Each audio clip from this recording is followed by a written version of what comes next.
लाडक्या बहिणीसाठी मोठी खुशखबर घेऊन आलो आहे. लाडक्या बहिणींना आता डायरेक्ट 3,000 रुपये मिळणार आहे आणि फक्त याच महिला त्या योजनेसाठी पात्र राहणार आहे.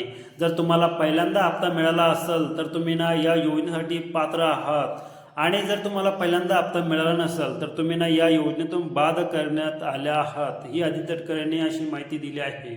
आदित्य तटकरेंनी सांगितले की तुम्हाला 3,000 रुपये ऑगस्ट आणि सप्टेंबर या दोन्ही महिन्याचे दिले जाणार आहे आणि जर तुम्हाला पहिला हप्ता मिळाला आहे तर तुम्हाला पैसे मिळणार आहे आणि जर तुमच्याकडे 2.5 लाखापेक्षा उत्पन्न असेल, जास्त असेल तुमचं उत्पन्न, तर तुम्हाला हा हप्ता मिळणार नाही असे आदित्य तटकरेंनी सांगितलं आहे. आणि जर तुमच्याकडे 4 चाकी वाहन असेल, म्हणजे जसे की कार असेल, ट्रॅक्टर असेल तर चालेल, ट्रॅक्टरचं काही अडचण नाही, पण 4 चाकी वाहन असेल, गाडी असेल, कार असेल, तर तुम्हाला हा हप्ता मिळणार नाही. तुमचं 2.5 लाखापेक्षा उत्पन्न हे कमी असले आवश्यक आहे.